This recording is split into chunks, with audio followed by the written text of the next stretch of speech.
Don't forget to hit the notification bell, subscribe to my channel, and stay tuned. Hello team, welcome back to my channel. Today we have episode 3 of Come Cook With Me. This is a much requested meal from Adam, and you'll hear about the story as we progress through, so keep watching. This is day after the last vlog went up. My arms are so sore. My gosh, like it hurts just holding them up. Needless to say, I think we're off to a good start with this current app.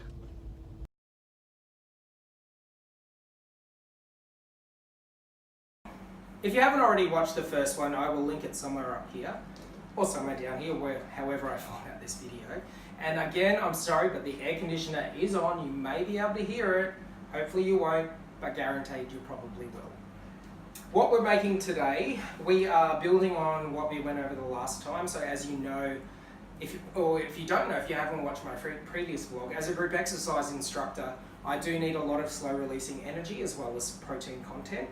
So there's a bit of a theme. I do have the things that are in my previous vlog, and once again, if you haven't already, make sure you watch it. The same ingredients, we got the sweet potato, which is an amazing source of not only fiber and complex carbohydrates, but it's slow releasing energy. It's also good for your blood sugar levels. I should probably say what we're making today. That might help. This is because Adam, my partner, has been badgering on, probably not badgering on, he mentioned it a few times. I made a mushroom and chili pie a couple of weeks ago. I was just testing a few things out, and he's been wanting me to make it ever since. So that's what we're going to be doing tonight. In front of me, I've got the ingredients that will be going into the pie, which is diced tomatoes, veggie stock, sweet potatoes, carrots, onion, garlic, most important, leek. I've also got my mushrooms underneath here that I will be shallow frying, and a whole bunch of other vegetables that are frozen. And that's just to serve as like a bulk carb. And I didn't want to spend a whole bunch of money. Side note, frozen vegetables, if they're snap frozen, they're just being blanched, and it should say snap frozen on the bag, they are almost as good as fresh vegetables. And that's because they've been snap frozen in their state. Nothing beats fresh vegetables, but if you don't have the funds, you don't have the means to get your hands on a whole bunch of different fresh veggies, frozen is the best option. Dissimilar to the last one, I already had all my vegetables pre-prepared. I'm actually going to show you a few things when it comes to preparing veggies, and that's one of them is don't waste your money on a vegetable peeler. I know not everyone is a former chef and they're used to using their knuckle as a guide. That's just inherent in me. However, you don't specifically need to do that. To peel your veggies, all you really need to do, if you've got a steady hand this is, if you don't have it, then by all means use a vegetable peeler. I just find this is a lot quicker when I'm trying to get things done, and I waste a lot less. Did you know a lot of the nutrients are actually in the skin of your potatoes or any vegetable? Obviously, I'm not going to recommend that you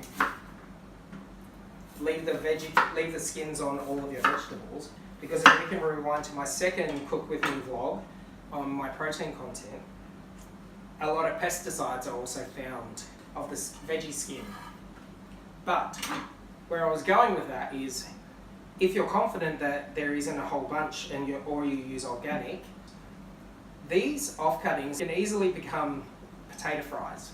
If you've got a party coming up, an event, you don't want to waste them, either compost them or shallow fry, add some salt, sweet potato chips. All I'm doing is I'm preparing my sweet potato because I'll need to boil it in order to mash it, because this is going to be similar to a shepherd's pie. Even though Adam carried on last night that he wanted pastry, I had to gently remind him that not all of us get what we want in this life. All I'm doing is I'm roughly chopping my potatoes. Doesn't need to be perfect because I'm only going to boil them and mash them.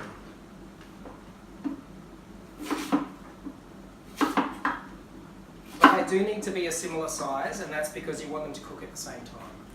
You don't want crunchy bits, whereas the rest of it's so overcooked that it's turning to soup. If you do overcook potato, it starts to become it breaks down and it becomes this soupy, elastic mess. Once it's at that point, there's not much you can do. Generally, I would have a lot more room on my bench to work with, but this, what you see right before you, I'll be cutting them on a diagonal, not for any specific reason, and yes, my counter is doing a lot of wobbling, which is not safe. It's because I need to tighten the screws underneath, but I can't find my wrench to do that. Great, I know. I'm sure when I say this, everyone can relate, but when you're cutting up your onion and you cry from it, did you know that's because your blade is blunt? It's not sharp enough. What happens when your blade is blunt is it pushes its way through air pockets and releases the gas. Versus it being sharp and you slice right through, it doesn't burst the gas out at you. Ever wondered when you go to restaurants, how do they get all of their onion rings the same shape? You see my cat going crazy. It's the same process. What we learnt in trade school when I was becoming a chef was your knuckles are your guide. Let me tell you, I lost many knuckle tips learning this, many knuckle tips. But rule of thumb, your knuckle tip is the guide of the blade. And that distance between your fingertip and the blade is the diameter or the thickness of each part of the vegetable that you're cutting.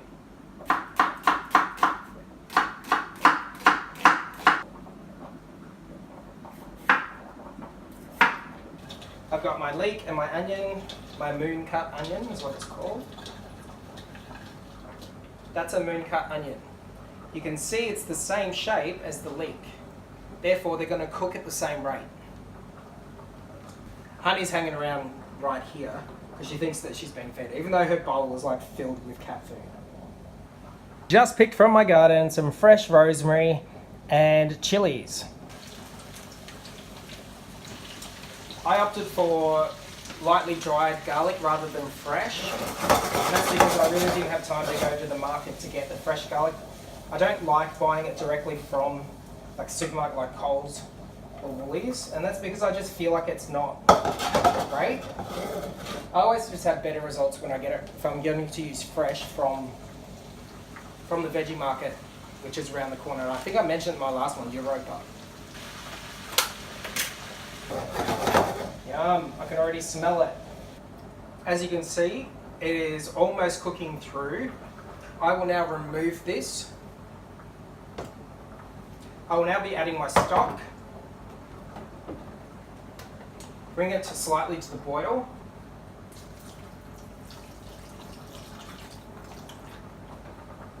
It's at this point I'll be adding the chili, the rosemary, any other spices that I want to put in there.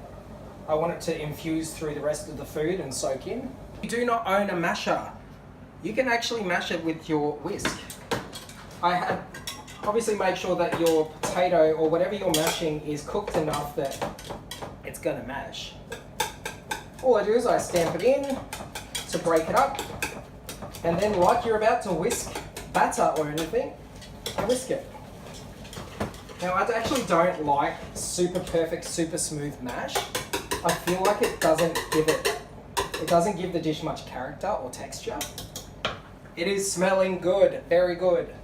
It's at this point I'm now going to add the rest of the vegetables, the frozen veggies that I was telling you about, before I start to thicken the sauce up and lay it in the pan. Keep in mind when you are cooking the frozen vegetables, there is a lot of water content in this that it is going to add additional fluid to whatever you're making. When it adds additional fluid, that means it's going to water the flavour down. So don't be afraid to be quite heavy-handed with your seasoning, especially the chili. You don't want it to be watered down to the point where you can't actually taste it, or it's not a feature flavour. I mean, this is a mushroom chili pie. Adam is not a super chili fan. He doesn't like a lot of real hot food, so I did have to go a little bit lighter on the chili than I would have liked for myself. You're welcome, Adam. To make your roux, you do need that whisk. I am not going to bother with sifting my flour. All I'm going to do is I'll add it to my bowl. This is gluten-free, self-raising. Plain flour works as well. You're only using it as a thickening agent. All I'm going to do is add olive oil directly to the flour and make it into a paste. Make sure you get all the lumps out, because what the lumps are, they're dry flour that hasn't been bound into the paste. And you do not want that in your sauce because it'll make it super lumpy. Hopefully you can see it's given it a bit of thickness. If you're not happy with the level of thickness, add more flour and whisk it in. I'm actually not happy with that, so I am going to add a bit more flour.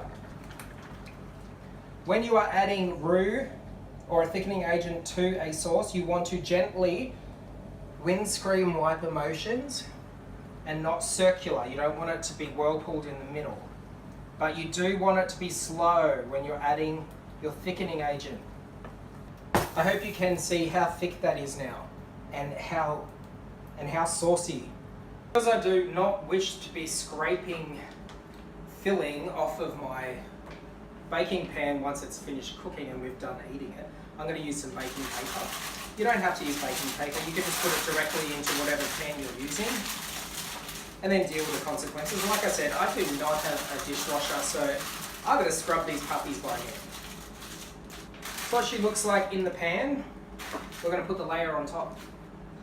Generally, when you're putting any mash on top of a very saucy base, you gotta be careful. I usually just heap it into piles and then spread it out. Doesn't really matter if you've got a little bit of spillage, there is going to be spillage in the oven. So please, I recommend that you have a tray underneath to catch it all. Like I said with the pan, I don't want to be scrubbing out my oven. Here we have our final product before it goes into the oven to be baked tonight when Adam gets here. I did sprinkle an extra bit of nutritional yeast on top to give it that cheesy brown flavour.